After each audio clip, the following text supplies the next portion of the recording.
Bonjour et bienvenue dans cette nouvelle vidéo pour comprendre les concepts du trading et de l'investissement.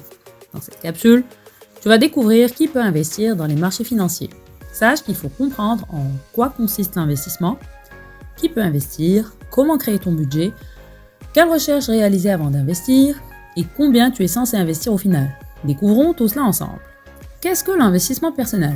L'investissement personnel est un type d'investissement axé sur les caractéristiques spécifiques d'un investisseur. Ce type d'investissement se concentre sur les préférences individuelles de chaque investisseur. Contrairement à l'investissement général, il est parfaitement adapté aux caractéristiques de rentabilité, de risque et d'horizon temporel de l'investisseur. Pour faire simple, l'investissement personnel est un investissement sur mesure. Qui peut investir dans le marché financier ?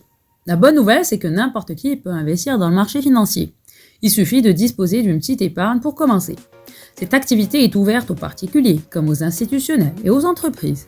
Il faudra néanmoins être majeur. Donc dès 18 ans, il est possible d'investir dans tous les supports d'investissement. Attention, ce n'est pas parce que n'importe qui peut investir dans les marchés financiers qu'il faut investir n'importe comment. Il est primordial de bien se former, de comprendre le fonctionnement des marchés financiers. Certains influenceurs finance ont tendance, malheureusement, sous couvert de démocratiser l'investissement, à dispenser des recommandations d'investissement très contestables. C'est pourquoi il est très important de se former et de bien comprendre le fonctionnement des marchés financiers, mais aussi de bien se connaître et d'établir son profil d'investisseur. Comment créer ton budget ? Nous avons déjà vu cela dans la capsule dédiée à l'épargne, mais ce n'est jamais assez de faire des petits rappels au sujet du budget et de l'épargne.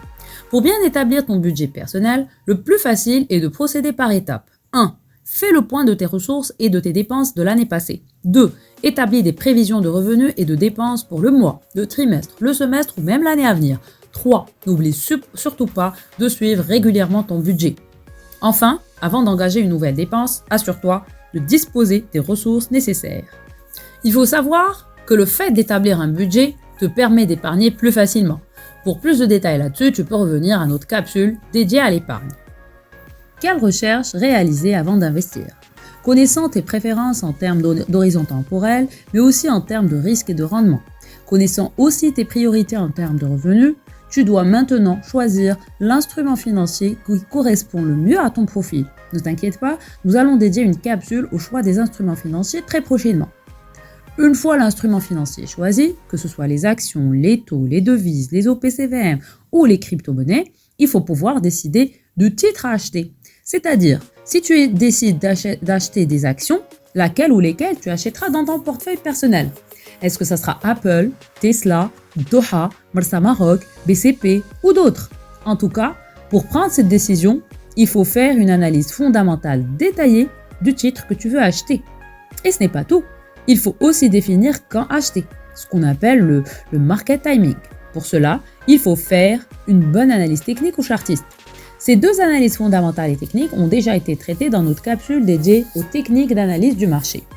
Dernier conseil, une fois ces analyses réalisées, il faut définir le niveau d'achat, c'est-à-dire ton point d'entrée, mais aussi ton niveau de sortie, que ce soit à la hausse ou à la baisse. C'est ce qu'on appelle le niveau de take profit, donc le niveau de vente qui te permet de réaliser tes gains, ou le niveau de stop loss, donc le niveau de vente qui te permet de stopper tes pertes.